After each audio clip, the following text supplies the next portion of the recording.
Assalamualaikum warahmatullahi wabarakatuh.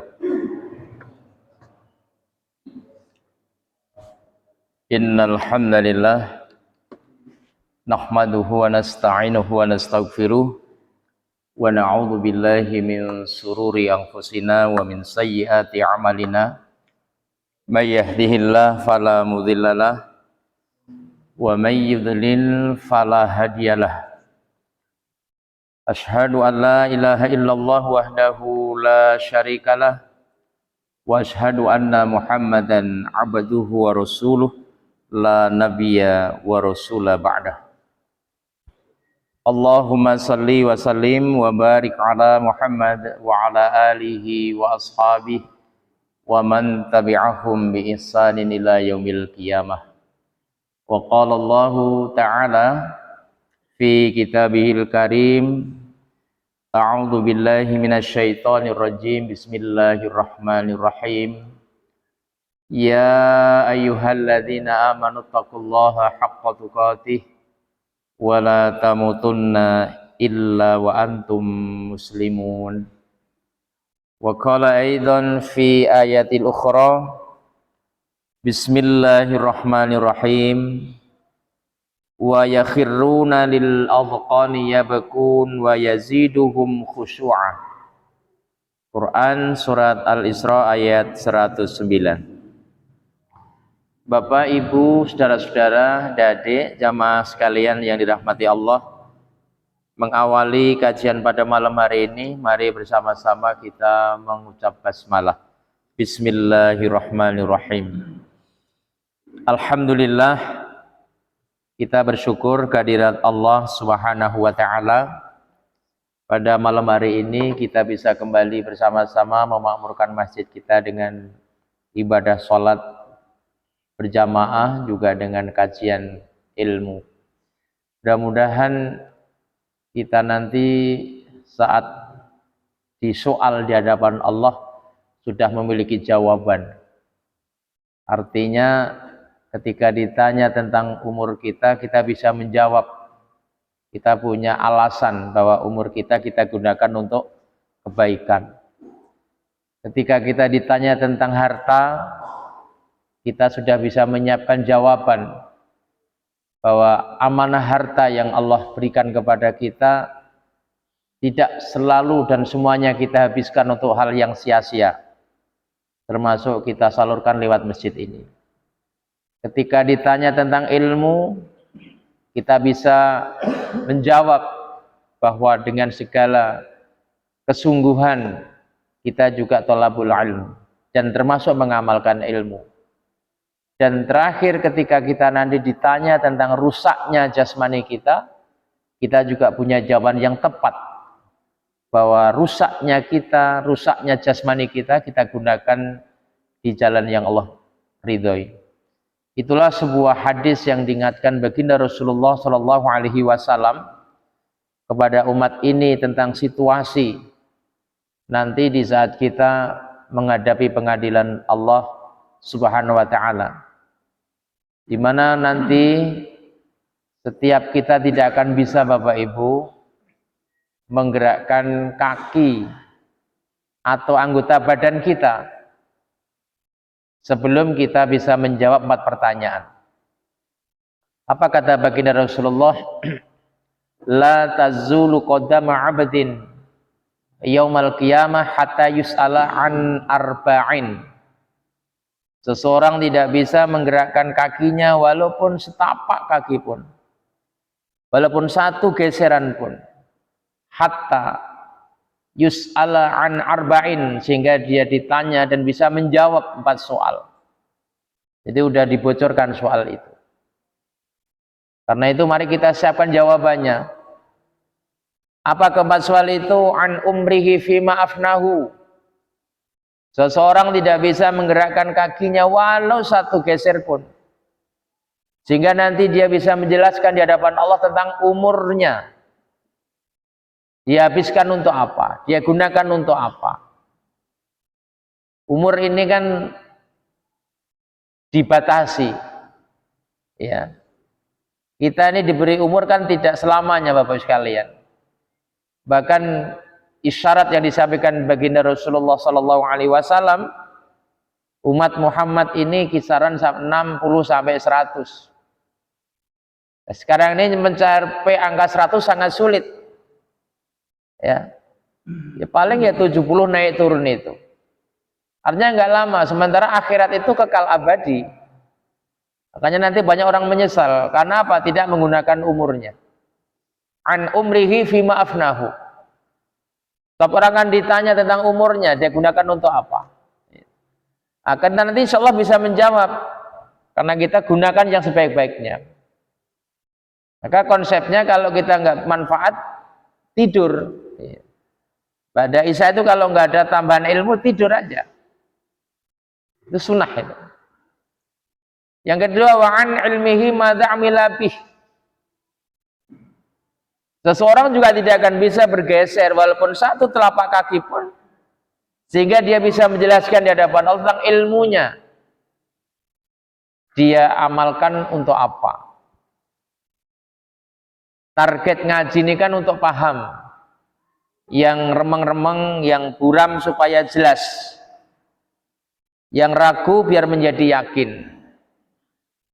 Yang belum paham biar mengerti. Kemudian setelah itu dikerjakan. Udah. Gak usah nunggu pinter banget, gak usah. Begitu dapat ilmu, dalilnya jelas, kerjakan. Gak usah noleh kanan, noleh kiri. Waktunya terbatas. Waktunya terbatas. Boleh bertanya sekadarnya, boleh berdebat sekadarnya. Habis itu setelah ketemu kebenaran, kerjakan. Udah. Orang mau seneng atau nggak seneng, sepanjang ilmunya sudah dipahami, kerjakan. Misalnya nanti puasa kita insya Allah tanggal 23 Maret berdasarkan hisab. Yakin ilmunya, kerjakan. Udah. Nggak usah noleh kanan, noleh kiri. 1 Syawal 21 April. Misalnya. Kerjakan, sudah. Dan kemudian yang ketiga, wa'an malihi min aina kasaba wa fima anfaqah. Nanti orang tidak akan bisa menggerakkan kakinya, Pak. Sampai ia bisa menjelaskan kepada Allah tentang hartanya. Dia dapatkan dengan cara apa? Dia belanjakan di jalan apa? Di jalan mana? Jadi cara mendapatkannya ditanya, cara membelanjakannya pun juga ditanya. Ini soal pasti, ini nggak akan bisa ngelak nggak nanti. Dan Nabi yang menyampaikan bocoran ini. Maka berhati-hatilah kita mencari harta. Nggak usah kemerungsung, nggak usah keburu nafsu, keselak pengen kaya, kemudian menggunakan cara-cara yang salah. Nyesel nanti kita. Nah, setelah ada kemudian pastikan harta itu disalurkan, digunakan untuk atau di jalan Allah. Kalau bagi suami memberi nafkah anak, memberi nafkah istri. Hari ini kerja dapat duit, kasihkan anak istri, itu sedekah, bagus. Gak usah bakhil-bakhil. Karena kita bekerja kan untuk anak istri nih, Pak. Anak sekolah butuh biaya, biayai kalau ada. Gak usah diungkit-ungkit.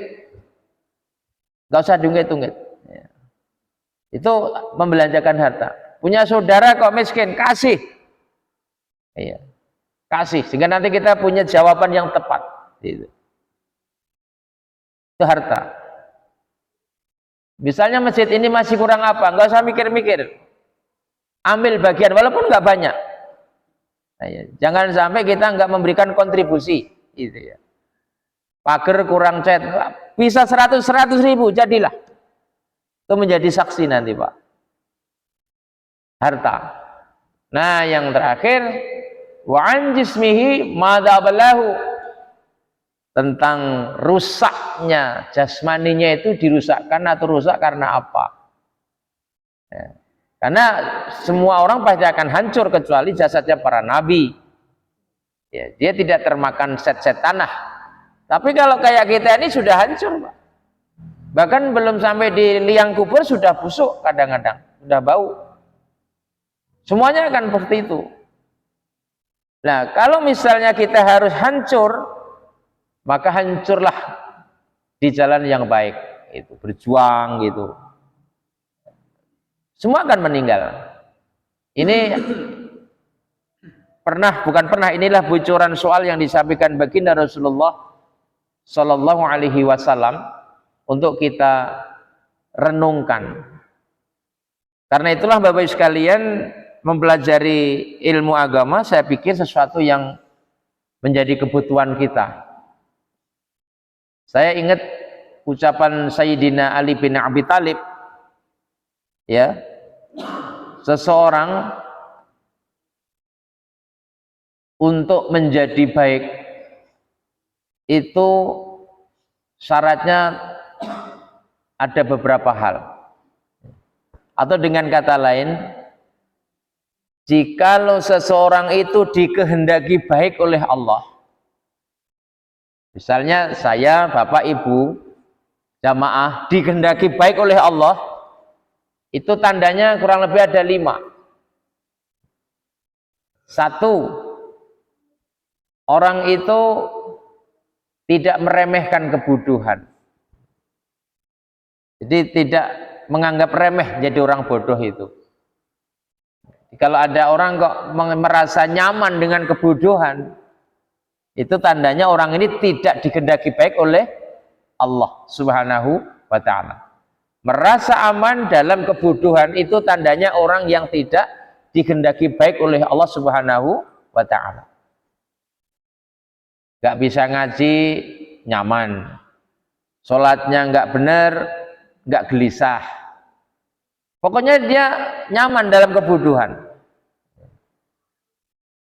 Itu tandanya Allah gak mengenai kebaikan bagi kita. Yang kedua, kalau Allah tidak mengendaki orang itu baik, biasanya dia ditanamkan dalam jiwanya tomak, rakus terhadap dunia. Jadi kalau urusan ilmu dia tidak tertarik, tapi kalau urusan dunia dia tamak, loba. Ya. Ini seperti yang menimpa umat-umat akhir zaman. Kalau diajak nambah ilmu itu banyak alasannya, banyak rintangannya gitu. Tapi kalau urusan dunia, wah dia tamak, dia pengen dapat paling banyak di antara yang lain. Nah, kalau sifat itu ada dalam diri kita, pastikan berarti Allah tidak mengendaki kita baik. Yang ketiga, kalau Allah mengendaki seorang hamba tidak bagus, biasanya ditanamkan dalam dirinya setelah tamak atau tomak itu ya, ragus. Yang ketiga ditanamkan sifat bakhil, pelit. Apakah pelit dalam urusan ilmu, pelit dalam urusan tolong menolong, pelit dalam urusan harta. Jadi pelit, bakhil itu bukan hanya dalam urusan harta, jamaah rahimakumullah. Bakhil itu bisa nggak mau berbagi tentang pengetahuan. Dia ngerti tapi nggak mau berbagi. Takut nanti kalau orang yang dikasih ilmu lebih pintar dari dirinya. Bakhil terhadap kemauan menolong orang lain, itu juga bakhil. Kita bisa menolong tapi nggak menolong, itu namanya bakhil. Termasuk bakhil dalam urusan harta. Kemudian yang keempat, kalau Allah mengendaki seseorang itu tidak baik, biasa tanamkan dalam jiwanya sikap riya. Nah, riya itu artinya senang betul kebaikannya diperlihatkan kepada orang lain. Pengennya itu disanjung, pengennya itu dipuji. Nah, kalau nggak dipuji dia sepi dalam beramal kebaikan. Tapi kalau dipuji dia semakin menjadi-jadi. Hati-hati, sifat seperti ini merusak. Berarti walaupun banyak beramal tetapi Allah tidak mengendaki orang itu baik. Ya, sembunyikan kebaikan itu. Kecuali karena Allah kita memancing orang untuk meniru kebaikan kita. Contoh misalnya ada sering kita jumpai lelang. Misalnya mau bangun tempat wudhu gitu Pak. Nah, kita berdiri ngasih Contoh, yuk Bapak Ibu, kita tinggal merampungkan tempat wudhu. Nah, saya 1 juta misalnya, boleh, agar diikuti oleh yang lain. Nah, itu namanya memancing, memotivasi. Nah, yang terakhir, sifat yang juga menjadikan orang itu tidak baik adalah ujub. Ujub itu apa ya? Ya suka pamer akan kebaikan, dan ujub itu bisa diartikan terheran-heran dengan kebaikan yang dia lakukan, memuji diri. Lebih-lebih kalau ujub dalam urusan ibadah. Nah, orang ujub itu kan merendahkan orang dan mengklaim diri yang paling benar, namanya ujub. Ya. Sekarang ini ada sebagian kaum muslim itu kalau ngaji begini, kalau tidak satu kelompoknya nggak mau. Kenapa? Ya takut nanti keyakinannya rusak. Gitu. Karena itu lebih baik dia keluar gitu. Ada seperti itu. Padahal sebetulnya terima dulu penjelasan masalah mau dipakai atau tidak kan bisa dianalisa. Karena itu seorang Umar ibnul Khattab, walaupun khalifah terbesar, dia tidak sungkan belajar dengan seorang penggembala kambing. Mestinya enggak dong seorang khalifah kok belajar sama penggembala kambing. Nah, inilah hal-hal yang kita sampaikan sebagai dasar kita untuk menuju orang yang baik. Bapak Ibu jamaah rahimakumullah, sebagaimana tadi saya tulis dalam saya sampaikan dalam pengantar, malam ini saya akan menyampaikan sedikit satu renungan ya tentang sebuah hadis yang mudah-mudahan nanti hadis ini bisa kita ambil ibrahnya. Tentang apa itu? Tentang keutamaan menangis. Nah, jadi judulnya urusan menangis, urusan air mata. Air mata yang sering keluar dari mata kita itu kan berbagai macam apa ya, bisa mengandung berbagai macam makna. Ada orang menangis, meneteskan air mata, bahkan bukan hanya meneteskan ya, air matanya itu tercurah gitu, tumpah gitu, karena kehilangan sesuatu yang dia cintai. Mungkin kalau suami istrinya meninggal atau sebaliknya, atau anaknya atau macam-macam, sehingga nggak ada yang nyuruh, naluri kita mencurahkan air mata. Atau kehilangan harta benda yang kita sayangi, satu-satunya motor sebagai alat transportasi tiba-tiba diambil orang. Tiba-tiba nangis, gak ada yang nyuruh Pak, nangis. Itu menangis dikarenakan hilangnya sesuatu yang kita cintai, urusan dunia. Berdosa enggak? Enggak, tidak berdosa. Ya. Tapi itu baru sebatas menangisi perkara dunia. Ada lagi orang menangis bukan kehilangan, tapi malah mendapat. Contoh seorang ibu ketika anak gadisnya dinikah oleh seorang laki-laki, kan rata-rata menangis begitu akad nikah itu. Menangis ibunya, padahal anaknya masih utuh, nggak hilang, malah mendapat anak baru namanya menantu.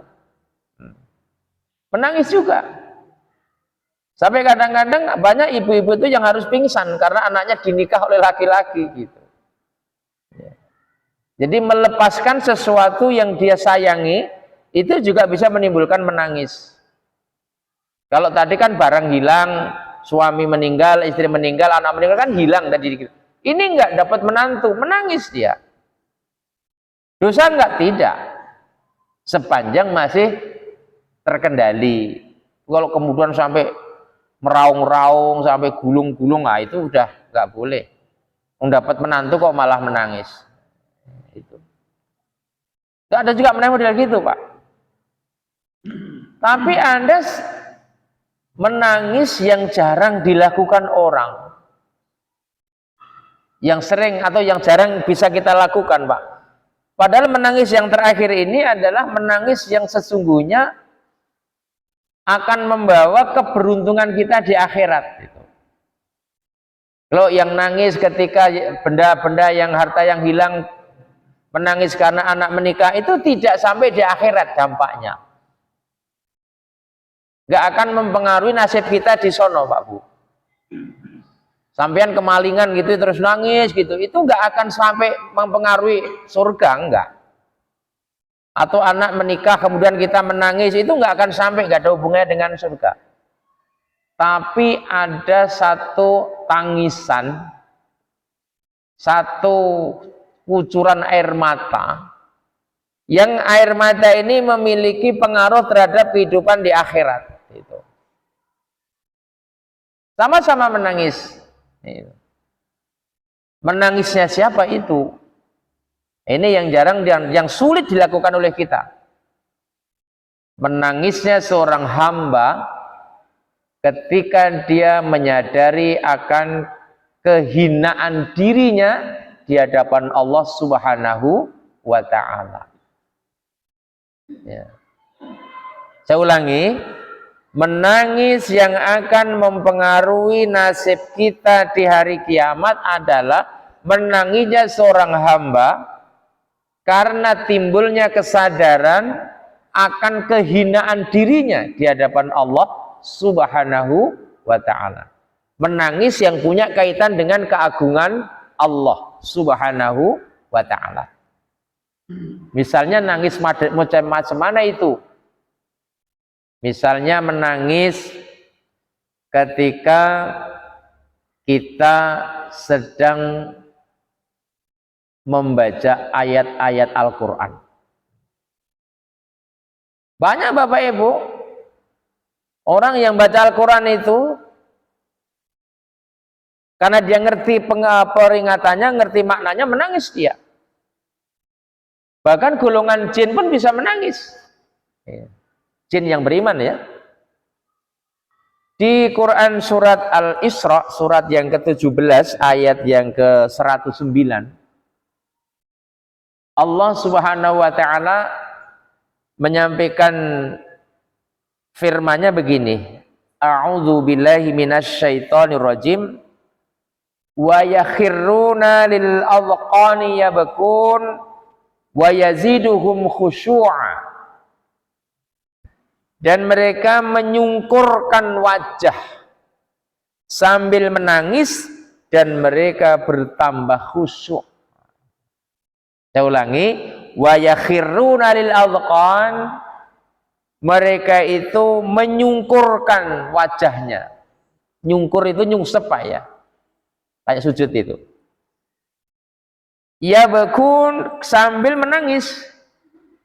Wa yaziduhum khusyu'an, dan mereka bertambah khusyuknya.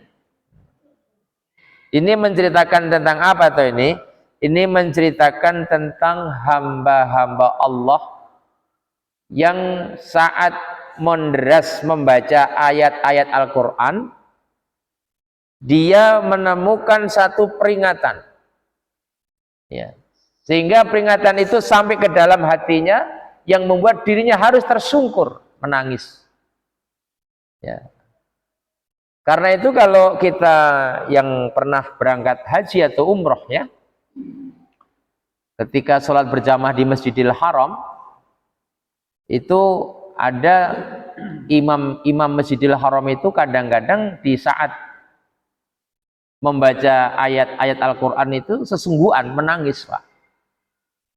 Sampai kadang-kadang terjeda beberapa saat, karena apa? Menahan isak tangis itu. Misalnya Abdurrahman As-Sudais itu ya, salah satu di antara imam besar di Masjidil Haram. Itu kalau sedang baca ayat itu, tiba-tiba beliau menangis gitu. Karena dia ngerti kandungannya, tahu maknanya, mengerti pesan ayat ini, dia menangis. Jadi seperti dalam ayat ini, wa yakhiruna lil adqani yabkun. Jadi dia itu tersungkur wajahnya sambil menangis, artinya sadar betul kehinaan dirinya. Dan ditambah wa yaziduhum khusyu'an, kemudian sholatnya ibadah semakin khusyuk. Nah ini menangis yang akan membawa efek dampak di hari kiamat. Kalau yang nangis pertama kedua tadi itu nggak sampai ke sono. Buktinya apa Bapak Ibu? Ketika anaknya menikah ya nangisnya cuma sekali itu aja. Nanti selang berapa jam sudah selesai kan itu. Iya, nggak ada bekas lagi. Tapi kalau nangisnya yang begini bisa berulang-ulang Pak. Ya. Atau misalnya kita menangis saat selesai tawaf, kemudian sholat 2 rakaat di belakang makom Ibrahim. Ya, orang yang baru sekali haji atau umroh, bahkan yang berkali-kali pun nggak ngerti dari mana itu tiba-tiba begitu sholat menangis dia melihat situasi rohani kita yang seolah dekat dengan Allah itu menangis karena di satu tempat namanya di Masjidil Haram. Rata-rata orang menangis Pak. Di Masjid Nabawi kalau kita bisa masuk Raudhah itu dari jam 3 malam itu, bisa menangis itu. Ya. Apalagi kalau sudah sampai di padang Arafah. Hampir tidak ada orang tidak menangis ketika sampai di sana Pak. Apakah itu orang kaya atau enggak kaya, kecuali orang itu memang sudah bebal gitu. Jadi kalau ada orang haji sampai di Arafah tidak nangis, itu kayaknya bukan manusia itu. Mungkin makhluk lain berangkat haji Pak. Ya. Mesti nangis di situ Pak. Walaupun di tanah kelihatan gagah gitu, geleleng gitu ya, sampai sana nangis dia. Gitu. Itulah air mata yang menjadi saksi nanti. Jadi orang menangis itu bisa faktornya bisa karena tempat, seperti di Masjidil Haram, di Masjid Nabawi, di mana lagi? Di Arafah, karena faktor tempat. Yang kedua bisa disebabkan karena waktu. Misalnya orang yang biasa menjaga sholat malam, di saat dia bermunajat kepada Allah, dia membaca ayat-ayat setelah Al-Fatihah, surat-surat Al-Quran, kemudian diseling-selingi setelah salam dia wirid, nangis dia. Itu namanya faktor time, waktu.